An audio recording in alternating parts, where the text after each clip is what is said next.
موضوع الدرس في تخليق الإنسان وإثبات المعاد، سورة الدهر، تفسير ابن كثير. الحمد لله رب العالمين، والصلاة والسلام على أشرف الأنبياء وسيد المرسلين سيدنا محمد وعلى آله وأصحابه أجمعين. اللهم صل على سيدنا محمد وعلى آل سيدنا محمد كما صليت على إبراهيم وعلى آل إبراهيم في العالمين إنك حميد مجيد. أعوذ بالله من الشيطان الرجيم. بسم الله الرحمن الرحيم. هل أتى على الإنسان حين من الدهر لم يكن شيئا مذكورا إنا خلقنا الإنسان من نطفة أمشاج نبتليه فجعلناه سميعا بصيرا إنا هديناه السبيل إما شاكرا وإما كفورا. قال المؤلف والمفسر رحمه الله تعالى: أدام النفع بعلومه وعلومكم في الدارين آمين، إلى أن قال: قد تقدم في صحيح مسلم عن ابن عباس رضي الله تعالى عنهما أن رسول الله صلى الله عليه وسلم كان يقرأ في صلاة الصبح يوم الجمعة: ألف لام ميم تنزيل السجدة. هل أتى على الإنسان. اب مفسر رحمۃ اللہ علیہ فرماتے ہیں کہ صحیح مسلم کے اندر بھی یہ روایت گزر چکی ہے کہ حضرت ابن عباس روایت فرماتے ہیں کہ حضور صلی اللہ علیہ وسلم جمعہ کے دن صبح کی نماز میں پہلی رکعت میں الف لام میم تنزیل سجدہ اور دوسری رکعت میں هل أتى على الإنسان یہ سورت مبارک تلاوت فرماتے تھے. وقال عبد الله بن وهب أخبرنا ابن زيد أن رسول الله صلى الله عليه وسلم قرأ هذه السورة هل أتى على الإنسان حين من الدهر وقد أنزلت عليه وعنده رجل أسود فلما بلغ صفة الجنان زفر زفرة فخرجت نفسه فقال رسول الله صلى الله عليه وسلم أخرج نفس صاحبكم أو قال أخيكم الشوق إلى الجنة. حدیث مرسل غریب. اب مفسر رحمۃ اللہ علیہ فرماتے ہیں حضرت عبداللہ ابن وہب نے اس سند کے ساتھ ابن زید سے حضور پاک صلی اللہ علیہ وسلم نے یہ سورت مبارک تلاوت فرمائی. جب آپ پہ یہ سورت اتری تو آپ کے ساتھ ایک آدمی بیٹھے ہوئے تھے.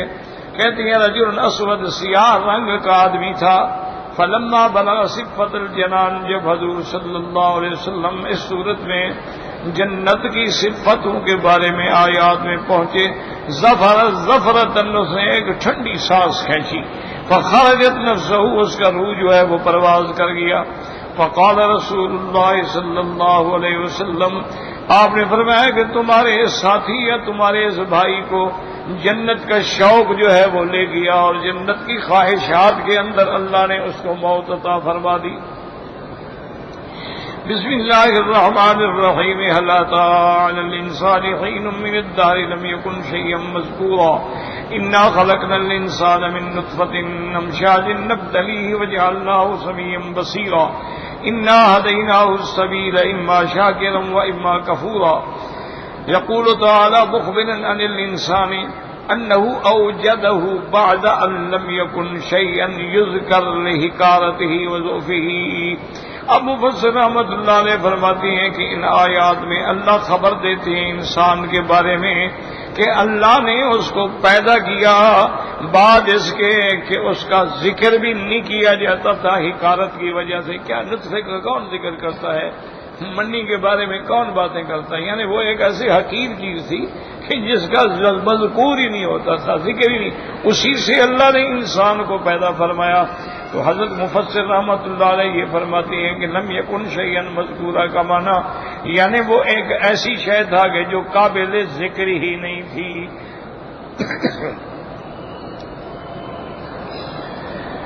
ثم بین ذلك فقال جل جلاله انا خلقنا الانسان من نطفة امشاج اي اخلاط والمشج والمشیج الشیء المختلط بعضه فی بعض. اب مفسر رحمۃ اللہ علیہ فرماتے ہیں کہ امشاج کا معنی ہے اخلاط، مسج یا مشید کا معنی کہ بعض چیز بعض میں مل جائے، مختلط ہو جائے، اس کو کہتے ہیں امشاج. قال ابن عباس فی قوله تعالی من نطفة امشاج یعنی ما الرجل مع المرأة اذا اجتمعا واختلطا ثم ينتقل بعض من طور الى طور وحال الى حال ولون الى لون. حضرت ابن عباس فرماتے ہیں کہ امشاج کا معنی اخلاط ہے، اور اس سے مراد یہ ہے کہ جب مرد کا پانی اور اس کی عورت کا پانی مل جاتے ہیں اس کے بعد پھر اس کے کیفیات ہوتی ہیں کہ نطفہ ہوتا ہے، پھر علقہ ہوتا ہے، پھر مضغہ ہوتا ہے، ایک حال سے پھر دوسرے حال میں تبدیل ہوتا رہتا ہے. وہ فرماتے ہیں کہ امشاج کا معنی جو ہے اخلاط ہے، لیکن اس سے مراد یہ ہے کہ مرد اور عورت کا پانی ملنا، مختلط ہو جانا. ویسے میں نے خلاصہ درس میں بھی عرض کر دیا تھا، بعض علماء فرماتے ہیں اخلاط اربع کا مختلط ہو جانا، بعض علماء فرماتے ہیں کہ عناصر اربع کا مختلط ہو جانا. لیکن راجح قول یہی ہے جو حضرت ابن عباس فرماتے ہیں کہ اس سے مراد یہ ہے کہ ماء الرجل مرد کا پانی اور عورت کا پانی جب جمع ہوتے ہیں، مختلط ہوتے ہیں، ایک دوسرے سے مل جاتے ہیں، اس کے بعد جو ہے پھر حالات اس میں مختلف ہوتے رہتے ہیں. طور الی طور وحال الی حال ولون الی لون، یعنی ایک حال سے ایک دوسرا، پھر ایک رنگ سے دوسرا رنگ. وہکذا قال اکرمہ مجاہد والحسن والربیع بن انس الامشاج هو اختلاط ماء الرجل بماء المرأة. اسی طرح حضرت اکرمہ، حضرت مجاہد، حضرت حسن، ربیع ابن انس رحمہ اللہ تعالی علیہم اجمعین وہ بھی ارشاد فرماتی ہیں کہ امشاج کا معنی یہ ہے اختلاط ماء الرجل بماء المرأة، مرد کا پانی عورت کے پانی سے ملنا. وقوله تعالی نبتلیہ فجعلناہ سمیعا بصیرا. نبتلیہ نختبر، ہم پھر اس کا امتحان کرتے ہیں. کقولہ جل جلالہ لیبلوکم ایکم احسن عملا، ہم تمہارا امتحان کریں گے کہ تم میں کون ہے بہتر عمل کرنے والا. فجعلناہ سمیعا بصیرا اے جعلنا له سمعا وبصرا یتمکن بہما من الطاعۃ والمعصیہ. اللہ نے فرمایا کہ پھر ہم نے اس کو سننے کی طاقت دی، دیکھنے کی طاقت دی، تاکہ طاعت اور معصیت جدھر جانا چاہتا ہے وہ کر سکے. تو اس لیے ہم نے اس کو سمیع بصیر بنایا تاکہ ہم اس کا اختبار لیں. اس لیے میں نے خلاصہ درس میں عرض کیا تھا کہ بعض مفسرین کہتے ہیں یہاں تقدیم تاخیر ہے کلام کے اندر، یعنی کلام مبارک یوں تھی فجعلناہ سمیعا بصیرا نبتلیہ، کہ ہم نے سننے والا اور دیکھنے والا بنایا تاکہ ہم اس کا اختبار کر سکیں، امتحان کر سکیں. لیکن راجح کی رات یہی ہے کہ نبتلیہ مقدم ہے اور سمیعا بصیرا جو ہے وہ مؤخر ہے. یعنی اللہ نے انسان کو جو پیدا فرمایا صاف بات ہے پھر امتحان تو ہوگا نہیں. جب تک یہ امتحان نہ ہو کیا پتہ لگے گا کہ کون ابرار ہیں اور کون اخیار ہیں اور کون اشرار ہیں. اس لیے اللہ پاک فرماتی ہیں وقولہ جل وعلا انا ہدیناہ السبیل اے بیناہ لہ ووضحناہ وبصرناہ بہ. كقوله جل وعلا وأما ثمود فهديناهم فاستحبوا العمى على الهدى. اللہ پاک نے فرمایا ہدیناہ، مفسر فرماتے ہیں ہدینہ کا معنی بیناہ لہ، ہم نے ہر چیز بیان کر دی، ہر چیز واضح کر دی، ہر چیز اس کے سامنے کر دی، اس کو دکھلا دی، سمجھا دی کہ یہ ہدایت کا راستہ ہے اور یہ ضلالت کا راستہ ہے، یہ رشد کا راستہ ہے، یہ غی کا راستہ ہے، یہ نور کا راستہ ہے، یہ ظلمت کا راستہ ہے، یہ نجات کا راستہ ہے، یہ ہلاکت کا راستہ ہے۔ اللہ فرماتے ہیں ہم نے سب کچھ بیان کر دیا، بالکل وضاحت کر دی۔ کوئی یہ نہیں کہتا کہ جی مجھے پتہ نہیں تھا اور میں سمجھا نہیں تھا، تو یہ صرف بہانے تو ہو سکتے ہیں، حقیقت نہیں۔ حقیقت یہ ہے کہ جب اللہ نے آپ کو خود سننے والا، دیکھنے والا بنا دی، ہر چیز آپ سن رہے ہیں، دیکھ رہے ہیں، ہر چیز کا پتہ ہے۔ جیسے اللہ فرماتے ہیں کہ اما ثمود فہدیناہم، قوم سمود کو ہم نے ہدایت دی لیکن انہوں نے ہدایت کو چھوڑ کے گمراہی کو اختیار کیا۔ وقولہ جل وعلا وہدیناہ النجدین وبینا لہ طریق الخیر و طریق الشر، اللہ تبارک و تعالیٰ فرماتے ہیں ہم نے اس کے لیے خیر اور شر کے دونوں راستے جو تھے وہ واضح فرما دیے ہیں۔ اس لیے علماء فرماتے ہیں، یاد رکھو، مفسرین فرماتے ہیں کہ ہدایت کا جو پہلا سبق ہے وہ بچہ ماں کے پیٹ میں ہوتا ہے اور شروع ہو جاتا ہے۔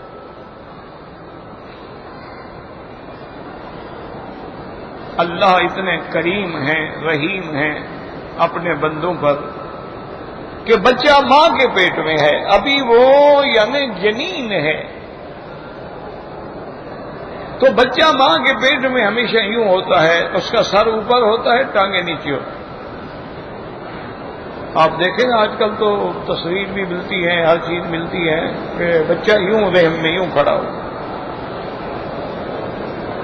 اچھا، اب خدا کی شان یہ ہے کہ جب عورت کی ولادت کا وقت قریب آ جاتا ہے کہ بھی اب بچے پیدا ہونے کا وقت آ گیا ہے، ولادت ہوگی، اب وضع ہوگا، تو اللہ بچے کو وہیں ہدایت کا سبق پڑھا دیتے ہیں کہ جناب جلدی جلدی کلٹی کھاؤ تاکہ تمہارا سر جو ہے وہ پہلے نکلے اور باقی بدن بعد میں نکلے۔ تو سبق ہدایت کا تو وہاں سے شروع ہو گیا۔ کتنی بڑی حکمت ہے کہ اگر اللہ معاف کرے آدمی کا بدن، ٹانگیں، جسد پہلے نکلتا اور سر بعد میں نکلتا تو گردن جو ہے وہ تو رحم کے اندر قید رہتی نا، اس کا نتیجہ یہ ہے کہ بچہ مر جاتا۔ لیکن جب جلدی جلدی سر باہر نکل گیا اب تو باقی جسد ہے نا، تو اللہ نے وہی بندے کو ہدایت، وہاں کون پڑھانے گیا تھا، وہاں کون سمجھانے کے لیے گئے تھے؟ اب دوسری ہدایت پھر شروع ہو گئی، فرمایا کل مولود یولد علی الفطرت، ہر بچہ جب پیدا ہوتا ہے ہم اس کو دین فطرت پہ پیدا کرتے ہیں، اس کی بالکل پلیٹ صاف ہے، اب جدھر کوئی موڑنا چاہے وہ مڑ جائے۔ مسلمان گھر میں پیدا ہوا الحمدللہ مسلمان ہو گیا، سکھوں کے گھر میں پیدا ہوا سکھ ہو گیا، یہودی کے گھر میں پیدا ہوا یہودی بن گیا، نصرانیوں کے گھر میں پیدا ہوا نصرانی بن گیا، ہندو کے گھر میں پیدا ہوا ہندو بن گیا نا، وہ خود تو بالکل صاف ستھری پلیٹ لے کے آیا، اس پر صرف اللہ کی توحید کی تعلیم تھی، تو وہاں سے ہدایت کا سلسلہ شروع ہو گیا۔ اچھا، اب جناب جب بچہ دنیا میں آ گیا ہے، اب اس کو کھانے کی بھی ضرورت ہے، پینے کی بھی ضرورت ہے، بھوک بھی لگے گی، پیاس بھی لگے گی، تکلیف بھی ہوگی، تو اب بیچارہ نہ تو وہ چل سکتا ہے، نہ دوڑ سکتا ہے، نہ بول سکتا ہے، نہ سمجھا سکتا ہے، تو اللہ نے اس کو ہدایت کر دی بھی تم رونا سیکھ لو بس، جب تمہیں پیاس لگے رونا شروع کر دو، تمہیں درد ہو بس رونا چیخنا شروع کر دو، بس تم نے رونا شروع کیا سارے گھر والے ناچ رہے ہوں گے، وہ دوڑو دوڑو دوڑو بچہ رو رہا ہے، وہ بچہ رو رہا ہے، وہ ماں کی طرف مر گئی بچہ رو رہا ہے۔ ایک رونے سے سارے مسئلے. اب جناب اس کو دودھ پلا رہی ہے, پھر بچہ چپ نہیں کرتا, پھر پیٹ تھپ تھپا رہی ہے, کہتی ہاں بچے کو معلوم ہوتا ہے پیٹ میں کوئی تکلیف ہو گئی ہے, ڈاکٹر کے پاس بھاگ رہے ہیں, حکیم کے پاس بھاگ رہے ہیں. ایک رونے کا سبق سکھلا دیا, سارے مسئلے حل کر دیے. کیا بولنے کی ضرورت ہی نہیں جناب آپ کو, آپ تھوڑا سا ٹی تو کریں. دیکھیں ہم سارا گھر کیسے آپ کا خادم بناتے ہیں. اس لیے اولیاء اللہ نے فرمایا ہے کہ ان چیزوں سے سبق لیا کرو کہ جب بچہ روتا ہے تو ساری مشکلیں حل ہو جاتی ہیں, اور جب تم اپنے اللہ کے آگے رو گے تیری بھی ساری مشکلیں حل ہو جائیں.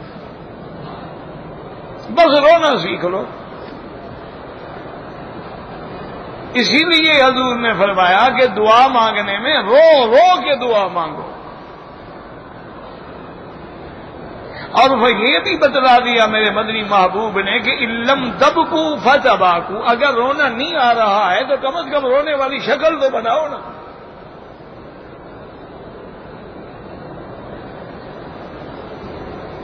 تو اس لیے اولیاء اللہ فرماتے ہیں کہ تم بھی یہی ایک رونے کا سبق سیکھ لو. صحیح حدیث میں ہے کہ جب تنہائی میں بندہ اللہ کے خوف سے روتا ہے اور اس کے آنسو گرتے ہیں, اللہ فرماتا ہے میرے فرشتے میرے بندے کو 500 سال کے فاصلے کے لیے جہنم سے دور کر.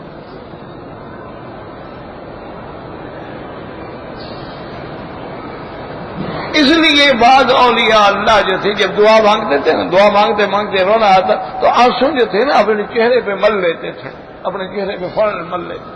تو شاگردوں نے پوچھا حضرت یہ آپ کیا کرتے؟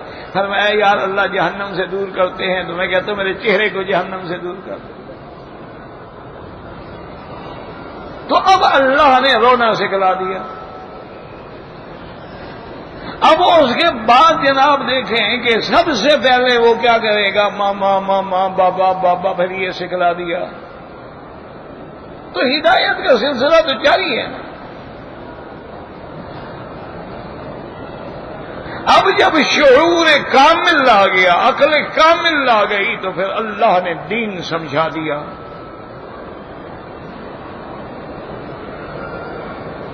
تو اس لیے اللہ فرماتی ہے کہ ہم نے تو تمہیں دونوں راستے بتلا دیے ہیں کہ بھئی یہ خیر کا راستہ ہے, یہ شر کا راستہ. اب تمہاری مرضی ہے جو اختیار. اللہ نے اختیار دیا ہے بندے کو, یاد رکھو. وہ خیر شر اپنے اختیار سے کرتا ہے, ورنہ اس کو عذاب دینے کا کیا مطلب ہے؟ اگر گناہ زبردستی ہوتا ہے تو پھر سزا کو مانا نہیں ہے. مانا یہ ہے کہ اللہ نے اس کو مجبور محض نہیں بنایا, اختیار بھی دیا. اسی لیے فرمایا وَهَدَيْنَاهُ النَّجْدَيْنِ. نجدین سے مراد کیا ہے؟ طریق الخیر و طریق الشر. اب مفسر رحمت اللہ علیہ فرماتے ہیں کہ ھذا قول اکرمۃ و عطیۃ ابن زید و مجاہد فی المشہور عنہ والجمہور وروی عن مجاہد و ابی صالح والضحاک والسدی انہم قالوا فی قولہ تعالی انا ہدیناہ السبیل, یعنی خروجہ من الرحم. وہ آ گئی بات. اللہ فرماتی ہم نے اس کو راستہ نکلایا کہ تم نے رحم سے نکلنا کیسے ہے. وہذا قول غریب. صحیح جو ہے وہی مشہور قول جو ہے پہلا ہے کہ ہم نے اس کو دونوں راستے دکھلا دیے, خیر بھی اور شر بھی. وقولہ تبارک و تعالی اما شاکرا و اما کفورا منصوب علی الحال من الحاء فی قولہ انا ہدیناہ السبیل تقدیرہ فہو فی ذلک اما شقی و اما سعید کما جاء فی الحدیث الذي رواه مسلم النبي مالك الأشعري رضي الله تعالى عنه قال قال رسول الله صلى الله عليه وسلم كل الناس يغدو فبائع نفسه فموبقها أو معتقها. اب مفسر فرماتی ہیں کہ شاکرن کفورن یہ منصوب ہے, نصب الحال ہے. اب فصل رحمت اللہ علیہ فرماتے ہیں تو پھر معنی یہ ہوگا کہ انا ہدیناہ السبیلا، یعنی وہ شقی ہے یا سعید ہے. جیسے صحیح حدیث مبارک میں آیا ہے جس کو امام مسلم نے روایت فرمایا ہے، ابھی مالک الاشعری رضی اللہ تعالیٰ عنہ فرماتے ہیں کہ حضور پاک نے فرمایا کہ ہر انسان جب صبح کرتا ہے نا، وہ اپنے نفس کا سودا کر رہا ہوتا ہے، یا اس کو ہلاک کر دیتا ہے یا ہلاکت سے آزاد کرا لیتا ہے. یعنی ہر آدمی صبح جب ہوتی ہے تو اب وہ خیر کے کام میں ہے تو ماشاء اللہ اپنے نفس کو آزاد کرا لیا جہنم سے، اور اگر برائیوں کے کام میں ہے تو مانا اپنے نفس کو ہلاک کر رہا ہے اور جہنم میں ڈال رہا ہے، اس کے لیے راستہ بنا رہا ہے. اللہ نے سب کے لیے راستہ واضح کر دیا. وقال الامام احمد حدثنا عبد الرزاق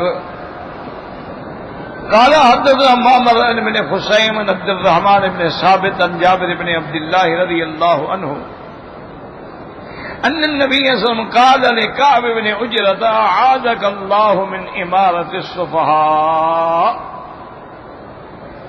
حضور صلی اللہ علیہ وسلم نے کعب بن عجرہ صحابی ہے رضی اللہ تعالی عنہ، آپ نے فرمایا کہ کعب بن عجرہ اللہ تجھے بے وقوفوں کی حکومت سے بچائے. صفحاء یاد رکھو، قرآن میں بھی دوسری جگہ بھی یہ لفظ جو ہے قرآن میں بھی موجود ہے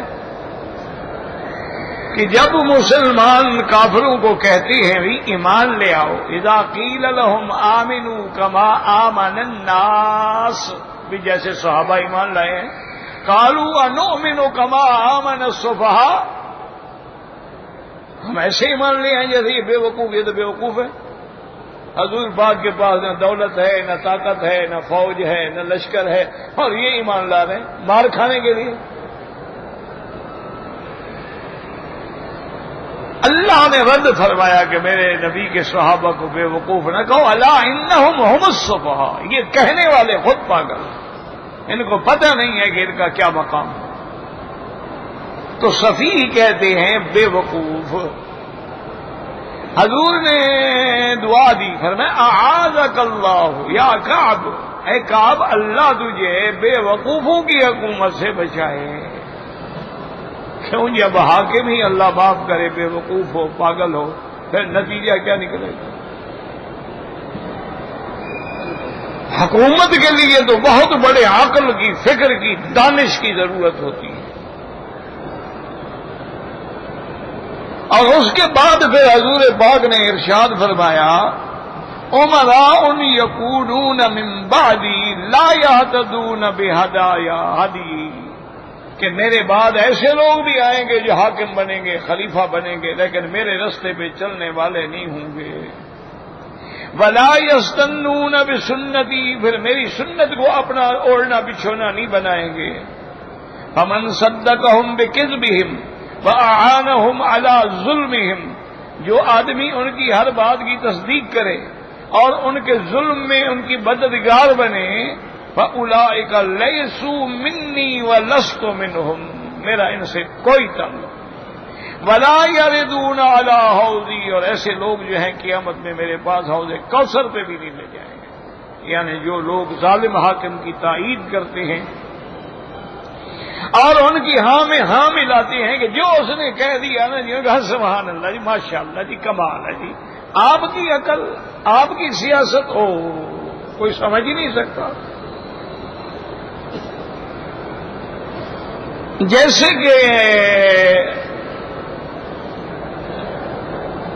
حجاج ابن یوسف کے سامنے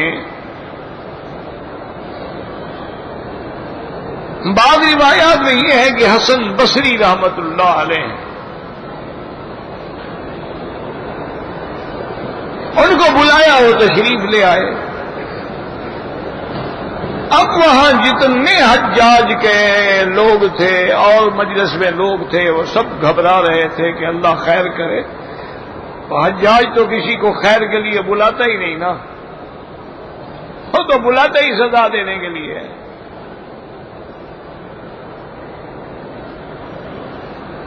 اور اتنی بڑی عظیم شخصیت حضرت حسن بصری رحمت اللہ علیہ، انہوں نے کہا اللہ خیر کرے، دیکھیں کیا ہوتا ہے۔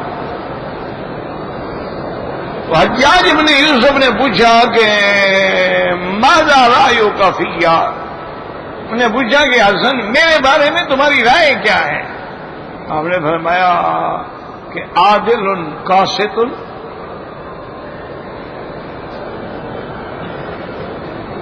تو حجاج بھی خوش ہوا، سارے خوش ہو گئے کہ چلو بھائی حسن بصری نے تعریف کر دی، ابھی تو جان تو چھوٹ گئی نا، ظلم سے بچنے کے لیے آپ نے کہہ دیا ابھی تم عادل ہو قاسط ہو۔ ہم نے بولا ٹھیک ہے جی حضرت آپ جائیں۔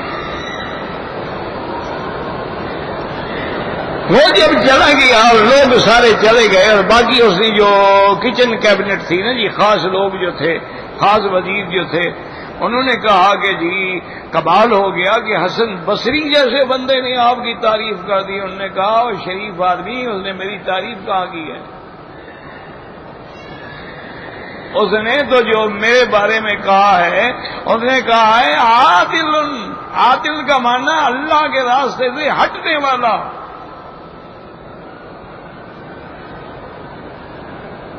اور اس نے کہا ہے قاسط۔ قاسط کا معنی ظالم، اما القاسطون فکانوا لجہنم حطبا۔ اس نے مجھے کہا تم خدا کے بھی منکر ہو اور جہنم کے حقدار، جہنمی ہو۔ انہوں نے کہا جی آپ سمجھ گئے تھے؟ انہوں نے کہا سمجھ گیا۔ انہوں نے کہا جی پھر آپ نے سزا کی؟ انہوں نے کہا معنی یہ ہے کہ باقی لوگوں کے سامنے بھی میں شرمندہ ہوتا۔ میں تو سمجھ گیا تھا کہ انہوں نے کیا کہا ہے۔ فَهُمْ عَنْ رَبِّهِمْ يَعْدِلُونَ۔ تو عدل کا معنی صرف انصاف نہیں ہوتا، اللہ کے راستے سے ہٹنے والا جو ہے وہ بھی فرمایا یعدلون۔ اور ایک ہوتا ہے مقسط، انصاف کرنے والا، ایک ہے قاسط، قاسط ظلم کرنے والا۔ وَأَمَّا الْقَاسِطُونَ فَكَانُوا لِجَهَنَّمَ حَطَبًا۔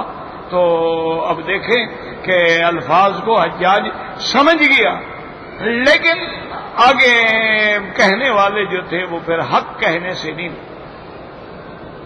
اس لیے حدیث مبارک ہے میرے مدنی پاک کی کہ افضل الجہاد، افضل الجہاد عند اللہ کلمۃ حق عند سلطان جائر، او کما قال النبی صلی اللہ علیہ وسلم۔ اللہ کے نبی نے فرمایا کہ افضل الجہاد یہ ہے کہ کسی ظالم بادشاہ کے سامنے بندہ کلمہ حق کہہ دے۔ افضل الجہاد، ایک آدمی گردن کٹا رہا ہے وہ جہاد ہے، لیکن حق کہنے والا افضل۔ وجہ کیا ہے؟ گردن کٹانے والے تو ہزاروں ہوتے ہیں، لیکن حق کہنے والے ایک آدھے کئی ایک دو ہوتے ہیں۔ حق کہنا جو ہے نا یہ بہت بڑی مشکل بات ہے۔ تو اس لیے اللہ پاک نے، اللہ کے نبی نے فرمایا کہ وہ عمراء ایسے ہوں گے نہ تو میری ہدایت پہ چلیں گے نہ میری سنت کو پکڑیں گے، وہ لیسوا منی ولست منہم، میرا ان سے کوئی تعلق، ولا یردون علی حوضی، اور وہ میرے پاس میرے حوض کوثر پہ بھی نہیں آئیں گے۔ ومن لم يصدقهم بكذبهم ولم يعنهم على ظلمهم فاولئك مني وانا منهم وسيردون على حوضی۔ اور جو وقت کے حاکموں کو جھوٹ کو سچ نہ کہے، ان کے ظلم پر مددگار نہ ہو، سچی بات کہہ دیا کرے، فاولئک منی وانا منہم، وہ مجھ سے ہوگا اور میں ان میں سے ہوں گا۔ وسیردون علی حوضی، اور وہی لوگ ہوں گے حق کہنے والے، سچ کہنے والے جو میرے حوض کوثر پہ آئیں گے۔ یا کعب ابن عجرۃ الصوم جنۃ والصدقۃ تطفئ الخطیہ، آپ نے فرمایا کعب روزے رکھا کرو، روزہ جو ہے یہ ایک ڈھال ہے، ایک ڈھال ہے، اور اللہ کے راستے میں خیرات کیا کرو، صدقہ کیا کرو۔ صدقہ جو ہے وہ خطیہ کو، گناہوں کو مٹانے والا ہوتا ہے۔ والصلاۃ قربات، اور نماز جو ہے یہ اللہ کے قریب کرنے والی ہے۔ اور فرمایا وقال برہان، یہ نماز جو ہے یہ حق اور باطل کے درمیان برہان ہے، دلیل ہے۔ یا کعب ابن عجرۃ انه لا يدخل الجنة لحم نبت من سحت النار اولی به، آپ نے فرمایا کعب ابن عجرۃ اللہ اس گوشت کو جنت میں داخل ہی نہیں کریں گے جو حرام سے بڑا ہو، یعنی جو لوگ حرام کھا کھا کے جوان ہو رہے ہیں، حرام کھا کھا کے پیٹ بھر رہے ہیں. آپ نے فرمایا اس کے لیے جہنمی بہتے رہے. یا کعب الناس غادیان مبتاع النفس و موتقها وبائع النفس و موبقها. آپ نے فرمایا کہ انسان جو ہے وہ دو قسم کے ہوتے ہیں. یا تو ایک اپنے نفس کی خواہشات کو مٹنے والا ہے اور آزاد کرنے والا، اور ایک وہ ہے کہ اپنے نفس کو ہلاکت میں ڈالنے کے لیے بیچنے والا اور اس کو ہلاک کرنے والا ہے. فرواہ نفان واحد بن عبد اللہ بن عثمان بن حسین به وقد تقدم فی سورۃ الروم عند قوله جل جلالہ فطرۃ اللہ التي فطر الناس علیہا. اب مفسر فرماتے ہیں کہ سورۃ الروم میں اس آیت پر میں نے تفصیل بیان کر دی ہے. من روایت جابر بن عبد اللہ رضی اللہ تعالی عنہ قال قال رسول اللہ صلی اللہ علیہ وسلم کل مولود یولد علی الفطرۃ حتی یعرب عنہ لسانہ اما شاکرا و اما کفورا. اللہ تو ہر بچے کو دین فطرت پہ پیدا کرتے ہیں، پھر بڑے ہونے کے بعد یا اس کی لسان زبان شکر کرنے والی ہوتی ہے یا اللہ کی نعمتوں کا انکار کرنے والی. وقال الامام احمد ابو عامر قال حدثنا عبد اللہ بن جعفر بن عثمان محمد بن المقبری النبی رضی اللہ تعالی عنہ قال ما من خارج یخرج الا ببابه رایتان. حضور پاک نے فرمایا کہ جب بندہ اپنے گھر سے نکلتا ہے تو اس کے دروازے پہ جو جھنڈے لے کے کھڑے ہوتے ہیں، رایۃ بید ملک، ایک جھنڈا تو فرشتہ لے کے کھڑا ہوتا ہے، ورایۃ بید شیطان، اور ایک جھنڈا جو ہے وہ شیطان لے کے کھڑا ہوتا ہے. فَإِنْ خَرَجَ لِمَا يُحِبُّ اللَّهُ أَتْبَعَهُ الْمَلَكُ بِرَایَتِهِ. اگر وہ بندہ گھر سے نکلنے والا اللہ کے دین کے لیے چل پڑا، اللہ کے اطاعت کے لیے چل پڑا، تبلیغ کے لیے چل پڑا، دین کی دعوت دینے کے لیے چل پڑا، تو وہ فرشتہ جھنڈے والا اس کے پیچھے ہو جاتا ہے. فَلَمْ يَزَلْ تَحْتَ رَایَةِ الْمَلَكِ، حتیٰ کہ وہ اسی جھنڈے کے ساتھ رہتا ہے، حتیٰ یرجع الی بیتہ، جب تک کہ وہ بندہ واپس اپنے گھر تک نہیں آتا. فرشتہ استقبال میں علم لے کے جھنڈا لے کے اس کے ساتھ چل رہا ہوتا ہے. وَإِنْ خَرَجَ لَمَا يَسْخُطُ اللَّهَ، اور اگر بندہ گھر سے نکلنے کے بعد اس راستوں پہ چل پڑا جو شیطان کو راضی کرنے والے ہیں، اتباع الشیطان برایتی، پھر وہ شیطان اس کے ساتھ جھنڈا لے کے چل پڑتا ہے. فلم یزلتا برایت الشیطان حتی یرجع الی بیتہ، وہ پھر اسی طرح شیطان اس کے ساتھ لگا رہتا ہے جب تک کہ وہ اپنے گھر سے واپس نہیں آتا. تو اسی لیے حضور پاک نے حکم دیا تھا کہ جب بھی انسان اپنے گھر سے نکلے تو فوراً پڑھ لیا کرے بسم اللہ ما شاء اللہ آمنت باللہ توکلت علی اللہ لا حول ولا قوت الا باللہ العلی العظیم. اور دوسری یہ بات ایک یاد رکھ لیں کہ مثلاً ایک بیمار ہے، تمہارا دوست ہے، تم اس کو ملنے کے لیے عیادت کرنے کے لیے اگر نیت یہ کر لو گے نا کہ بھائی چونکہ عیادت کرنا سنت ہے، حضور پاک نے فرمایا کہ عیادت کرنے والے کے لیے اللہ جنت میں گھر بنا دیتے ہیں، میں اس لیے جا رہا ہوں، تو اب وہی تیرے لیے نیکی بن گئی. نہیں، میں تو ویسے ہی دوست کو ملنے کے لیے جا رہا ہوں، اس کا پتہ کرنا ہے، اس کی خیریت معلوم کرنا، لیکن یہ دماغ میں نیت نہیں ہے عبادت کی. اگر کوئی آدمی کپڑا خرید رہا ہے، زیور خرید رہا ہے کہ جی میں بیوی کو دوں گا اس لیے کہ میری بیوی پہنے گی، مجھے اچھی لگے گی، میں بھی گناہ سے بچوں گا، وہ بھی گناہ سے بچیں گی، اللہ کا فرمان بھی پورا ہوگا، حضور کی وصیت بھی پوری ہوگی کہ خیال رکھا کرو، عورتوں کا خیال رکھا کرو، اللہ نے ان کو تمہاری ملک میں دیا ہے تو ان کی رعایت کیا کرو، ثواب ہو جائے گا. اسی لیے حضور نے فرمایا تھا نا کہ جو ایک لقمہ تم اپنی بیوی کو کھلاتے ہو اس کا بھی اللہ تمہیں صدقے کا ثواب دے. صحابی حیران ہو گیا، اس نے کہا یا رسول اللہ بیوی کو کھلانا تمہارا فرض ہے، ذمہ داری ہے، نہ نفقہ ہمارے ذمے. ہم نے فرمایا اللہ کے بندے اگر یہ لقمہ تم کسی نامحرم عورت کو کھلاتے گناہ ہوتا؟ انہوں نے کہا ہاں جی بھائی. فرمایا تو جب تم اپنے محرم کو کھلا رہے ہو اس کا اللہ تمہیں ثواب دے گا. اس لیے ہمیشہ جب بھی گھر سے نکلیں صحیح نیت سے نکلیں، صحیح ارادے سے نکلیں، اللہ کے دین کی کوئی نہ کوئی نیت کر لو. اچھا عمل نہیں ہو سکا کوئی بات نہیں، نیت کا بھی تو ثواب ملے گا. گھر سے نکل بھئی آج تو میں انشاءاللہ طواف کروں گا, نیت کر لی, اچھا نہیں کر سکے کوئی بات نہیں, اس نیت پر بھی اجر ملے. اسی لیے آپ نے دیکھا نہیں یہ تبلیغ جماعت والے لوگ جو ہے نا وہ کہتے ہیں بھئی اپنے نام لکھواؤ. اچھا بھئی نہیں چل سکتے ہو, نہیں جا رہے, نیت تو کر لو, ارادہ تو کر لو. مانے یہ ہوتا ہے بھی تمہیں نیت پر ثواب تو شروع ہو جائے نا, نہ جاؤ. کوئی زبردستی تو نہیں ہوتی ہے نا, کوئی پولیس لے کے آتے ہیں پکڑ کے لے جاتے ہیں. مانا یہ ہوتا ہے کہ تم اچھے کام کی نیت تو کرو نا.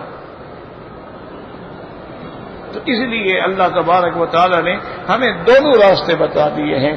کل ہم یہ نہیں کہہ سکتے کہ اللہ میاں پتہ نہیں تھا. نہیں, آپ کو پتہ ہے کہ یہ حلال ہے یہ حرام ہے.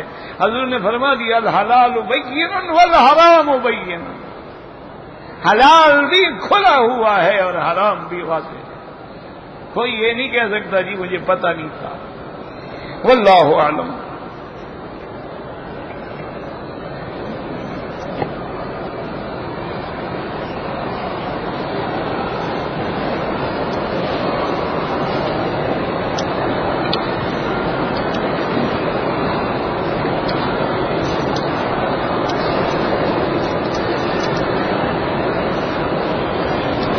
مجھے سمجھ نہیں آیا کہ ایک گاہک ہے جو مجھ سے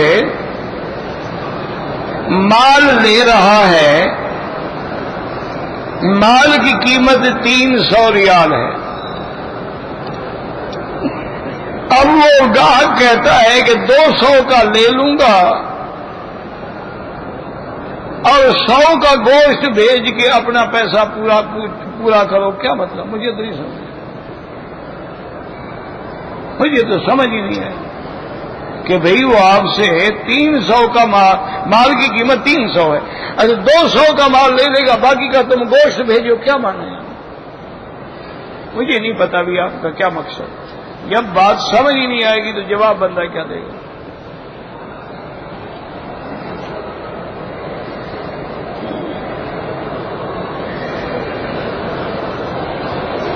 کہتے ہیں جی کہ لوگ ویزا خریدتے ہیں 10,000 ریال کا, پھر 15 کا یا 17 کا یا 20 کا بیچ دیتے ہیں. دونوں کے لیے حرام ہے.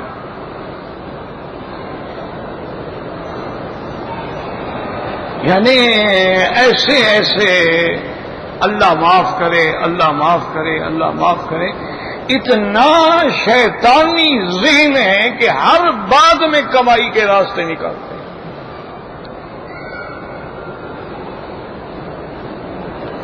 زمزم بیچنے والے کون ہیں؟ سعودی تو آگے زمزم نہیں بیچتا.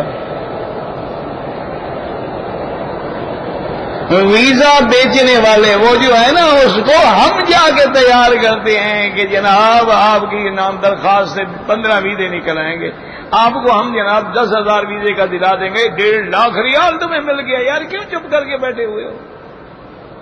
اس کو تیار کرنے والے ہم ہوتے ہیں. اچھا اب جناب ہم نے خروج لگوانا ہے, 5 سال سے چوری رہ رہے تھے, ٹھیک ہے جی مجھے پیسے دے دو, 10,000 میں لگوا دیتا ہوں.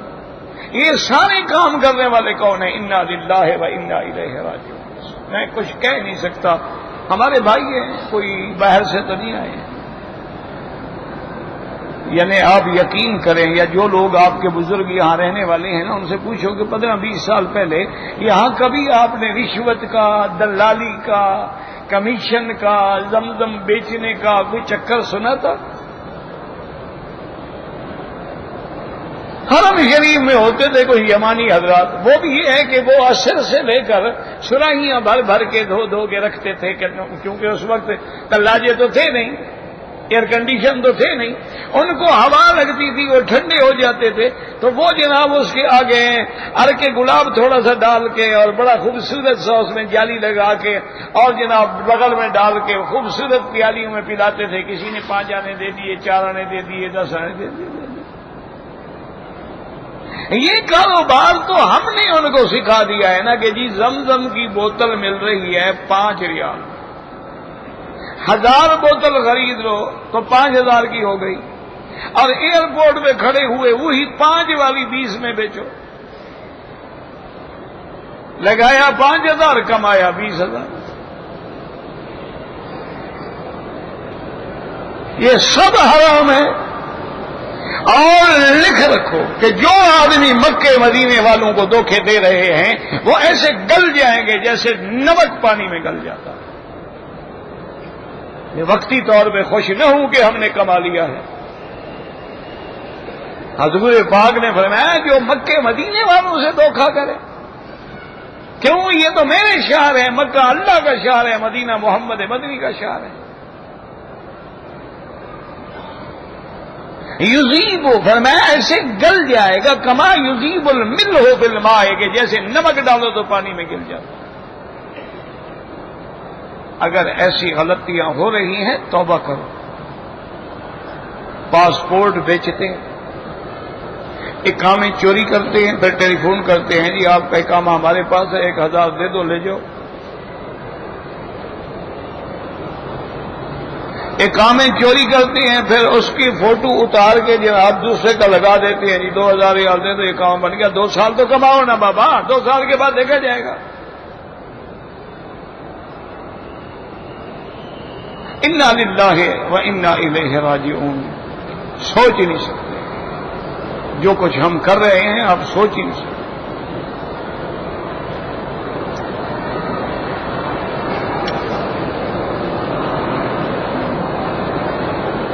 اگر ہم نفلی عمرہ کریں یا طواف کریں، والدین زندہ ہیں ان کے لیے نہیں کریں، آپ اپنے لیے کریں، ان کے لیے دعا کریں، اللہ ان کو نصیب کرے.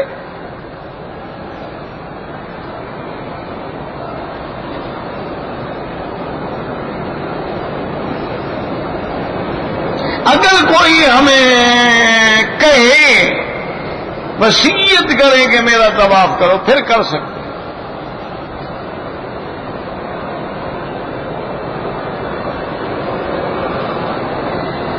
تہجد نماز پڑھنے کے لیے سو کر اٹھنا ضروری ہے؟ بالکل ضروری نہیں. یہ لوگوں نے غلط مسئلہ بنا رکھا ہے کہ تہجد کا معنی یہ ہوتا ہے کہ آدمی سو جائے، نیند کرے، پھر اٹھ کے تہجد پڑھے. یہ غلط بات. ہر وہ نماز جو عشاء کی نماز کے بعد آپ نے 2 رکعت سنت پڑھی ہے، 3 رکعت وتر پڑھے ہیں، اس کے بعد جتنی نفلیں بھی پڑھو گے یہ بھی تہجد ہے. یا کوئی آدمی مثلا حرم سے نماز پڑھنے کے بعد گھر چلا جاتا ہے، اس کی عادت ہے کہ رات کو 11 بجے سوتا ہے، تو کھانا وانا کھا کے فارغ ہو کے وضو کر کے 2 رکعت 4 رکعت پڑھ کے سو جائے تہجد ہے. اور اس کے 2 فائدے ہیں. ایک تو وضو کر کے سو گے نا، نماز پڑھ کے سو گے، اللہ کا ذکر کر کے سو گے. افضل وقت یہ ہے کہ رات کے آخری حصے میں جو آخری وقت ہوتا ہے، جیسے یوں سمجھ لو کہ اذان ہوتی ہے آپ کی مثال کے طور پہ 5 بجے، آپ 4 بجے اٹھیں تو یہ افضل وقت، کیونکہ یہ وہ گھڑی ہے کہ ينزل ربنا تبارک و تعالی الى السماء الدنیا، میرا مولا عرش معلی سے آسمان دنیا پہ تشریف لاتے ہیں، کما یلیق بشان ہی، جیسے ان کے شان کو زیبا ہے، اور فرماتے ہیں کہ حل من مستغفر، ہے کوئی معافی مانگنے والا، ہے کوئی رزق مانگنے والا؟ اللہ سے مانگو، سیدھے راستے پہ چلو. رزق حلال تھوڑا ہوتا ہے لیکن اس میں برکت ہوتی ہے، اس میں اللہ بیماریوں سے بچا لیتے ہیں، اللہ مصیبتوں سے بچا لیتے ہیں.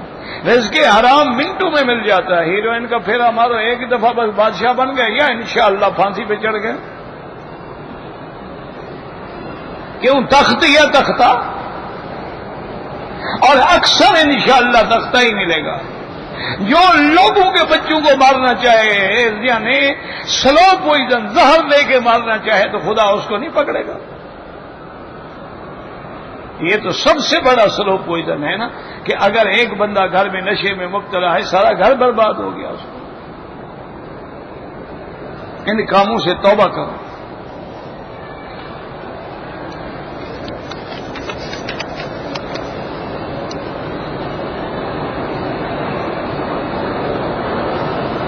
کہ کہتے ہیں جی کہ میں طائف میں اپنی بیوی بچوں کو لے کے سیر کے لیے جانا چاہتا ہوں، تو واپسی پہ عمرہ لازم ہے۔ بچوں کو خوش کر رہے ہو، اللہ رسول کو خوش نہیں کرنا چاہتے ہو۔ ماشاء اللہ بڑا سمجھدار آدمی ہے بھائی، بچوں کو تو پکنک کروا رہا ہے نا جی، ماشاء اللہ موسم ٹھنڈا ہے، ذرا انجوائے کریں گے، نیو ایئر نائٹ منائیں گے کافروں کی اتباع میں، کافروں کی اقتداء میں۔ نیو ایئر کیا ہے؟ وہ مسلمان ہیں یعنی جو نیو ایئر کے لیے ناچ رہے ہیں، لڑکیاں لڑکے بھنگڑے ڈالے جا رہے ہیں اور جناب آتش بازیاں چھوڑی جا رہی ہیں، اور وہاں سارے گناہ کے کام ہو رہے ہیں، ایک دوسرے سے مل رہے ہیں، ٹکرا رہے ہیں، دوڑ رہے ہیں، ناچ رہے ہیں۔ یہ کیا ہے؟ اتباع رسول ہے۔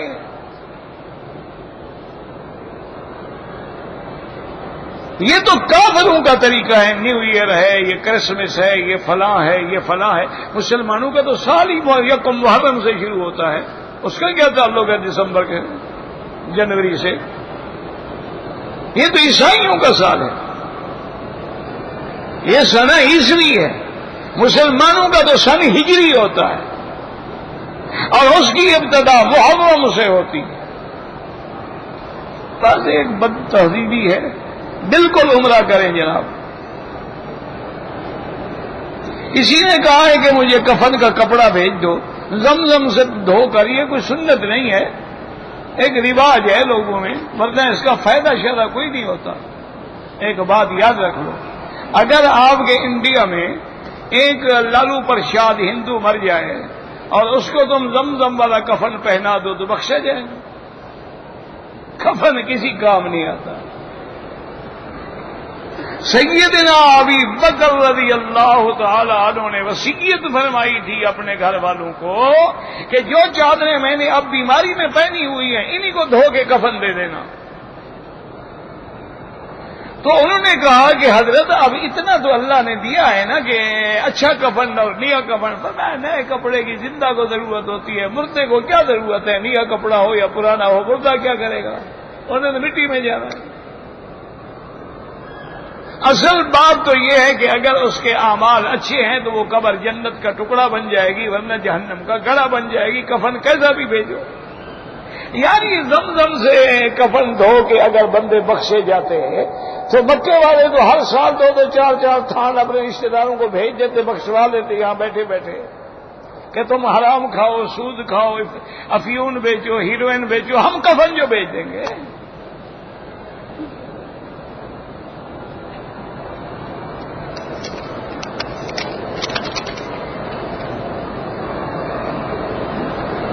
کہتے ہیں جی کہ اگر امام مسجد میں نہیں ہے تو اس کی نیابت کون کرے؟ جو بھی وہاں عالم موجود ہو، سنت والا، داڑھی والا، علم والا، اس کو آگے کر دو۔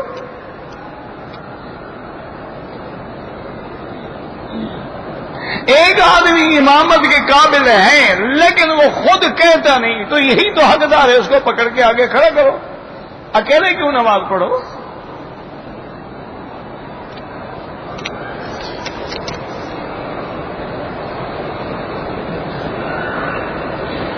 مسجد حرام میں یا مسجد نبوی میں امام نمازی کے آگے گزرنا یہاں بھی منع ہے۔ تم کو کسی نے غلط کہا ہے کہ یہاں اجازت ہے، صرف طواف والوں کو اجازت ہے کہ وہ آگے گزر سکتے ہیں، ورنہ باقی کسی کو اجازت نہیں ہے۔ یہ تو بس ایک عادت بن گئی ہے، اس نے وہ دیکھا وہ جا رہے ہیں، اس نے کہا اچھا میں بھی چلا جاتا ہوں۔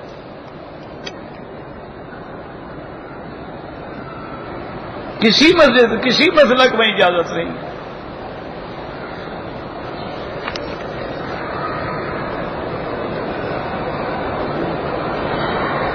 میرا بیٹا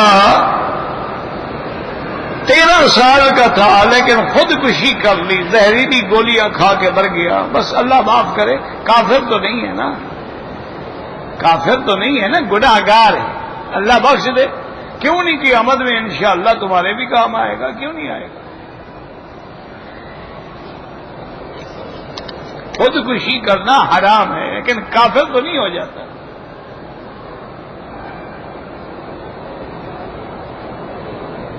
کہتے جی کہ اگر نماز جنازہ میں امام نے 3 تکبیریں کہہ کے سلام پھیر دیا، تو اب ہم کیا کریں گے؟ میت تو چلی گئی، دوبارہ جنازہ کیسے پڑھیں؟ کسی زندہ کو لٹا کے پڑھیں؟ بس جو ہو گیا ہو گیا، غلطی ہے، ہو گئی۔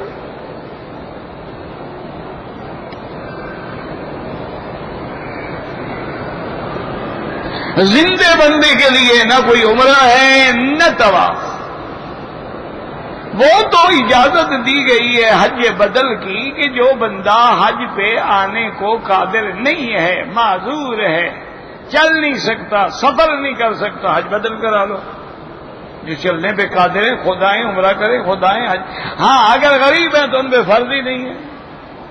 اگر تم ویسے ثواب دینا چاہتے تو اپنے لیے عمرہ کرو، اپنی نیت سے طواف کرو، بس دعا مانگو کہ اللہ آپ چاہیں تو ثواب عطا فرما دیں۔ ہمارے ملک میں ایک جماعت ہے جو امام کعبہ کے پیچھے نماز نہیں پڑھتی۔ آپ کے ملک میں تو ماشاءاللہ جناب کئی جماعتیں ہیں، کوئی ایک جماعت ہے؟ آپ کے ملک میں تو جماعتوں کے ڈھیر لگے ہوئے ہیں۔ انا للہ و انا الیہ راجعون۔ بہرحال پہلی بات تو یہ ہے کہ دعا کرو اللہ ان کو ہدایت دے، کیونکہ ان کو ان کے مولوی غلط پڑھاتے ہیں۔ وہ بیچارے جاہل ہیں، وہ کیا کریں؟ بہرحال یہ ہے کہ جن کی مکے مدینے میں بھی نماز نہیں ہوتی نا، انشاءاللہ ان کی کسی جگہ بھی نہیں ہوتی۔ یہ بہت بڑی محرومی ہے کہ مکے میں آ کر، مدینے میں آ کر امام حرم کے پیچھے نماز نہ پڑھے، جہاں 10 لاکھ 20 لاکھ 5 لاکھ 4 لاکھ آدمی ہر وقت نماز پڑھ رہا ہے۔ اس سے بڑی کیا سزا ہے؟ اصل وجہ یہ ہے کہ شرک کے چونکہ جراثیم اندر ہوتے ہیں، کسی کے 100%، کسی کے 50%، 10، اسی لیے اللہ پاک مکے میں لا کر بھی جماعت سے محروم کر دیتے ہیں۔ اچھا اگر ان اماموں کے پیچھے نماز نہیں ہوتی، حج بھی تو یہی پڑھاتے ہیں، تمہارا حج کیسے ہو جاتا ہے؟ حج کا خطبہ تم دیتے ہو۔ حج ہو جاتا ہے اس لیے کہ 4 لاکھ لگتا ہے۔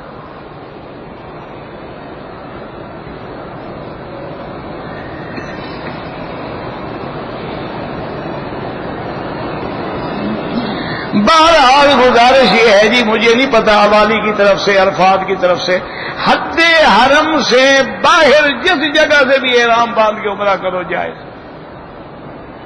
اب یہ تمہاری ذمہ داری ہے کہ دیکھ لو کہ حد حرم کہاں ہے، اور جہاں تم رہ رہے ہو وہ حد حرم سے باہر ہے یا اندر ہے؟ اندر ہے تو نہیں، باہر ہے تو احرام باندھ لو، آ کے عمرہ کرو۔ اور راستے میں باقاعدہ حدود حرم کی علامات ہے، جب آؤ گے پتہ لگ جائے گا کہ ہم باہر سے آ رہے ہیں کہ اندر سے آ رہے ہیں۔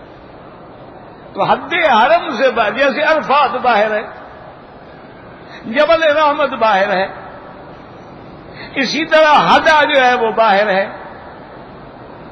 وادی نخلا جو ہے وہ باہر ہے، وادی تیمہ جو ہے وہ باہر ہے۔ اب یہ تمہارا کام ہے۔ دیکھو ربنا تقبل منا انک انت السمیع العلیم وتب علینا انک انت التواب الرحیم اللهم ثبتنا علی الایمان اللهم ارزقنا حسن الختام اللهم فرج هم المهمومین نفس کرب المکروبین وقض الدین عن المدینین واشفنا واشف مرضانا ومرضى المسلمین واشفنا واشف مرضانا ومرضى المسلمین واشفنا واشف مرضانا ومرضى المسلمین۔ یا اللہ بیماروں کو شفا عطا فرما، یا اللہ بے حیاؤں کو حیا عطا فرما، بے اولادوں کو اولاد عطا فرما، بے روزگاروں کو روزگار عطا فرما، قرض داروں کے قرض عطا فرما۔ یا اللہ ہمیں مانگنا بھی نہیں آتا، بغیر مانگے عطا فرما۔ یا اللہ عالم اسلام سے اپنا عذاب رفع فرما، یا اللہ عالم اسلام سے اپنا عذاب رفع فرما۔ یا اللہ مسلمان ہمارے بھائی جس ملک میں بھی ہیں ان کی جان مال آبرو عزت کی حفاظت فرما۔ یا الہ العالمین مسلمانان فلسطین پہ، کشمیر پہ، اراکان پہ، برما پہ، ہندوستان پہ، بنگلہ دیش میں، پاکستان میں، جہاں بھی مسلمان ہیں، افغان میں، ان کی جان مال آبرو عزت کی حفاظت فرما۔ یا اللہ اس بلد الامین کو قیامت تک ہر فتنے سے محفوظ فرما۔ یا اللہ پاکستان سے اپنا عذاب رفع فرما، یا اللہ پاکستان سے اپنا عذاب رفع فرما۔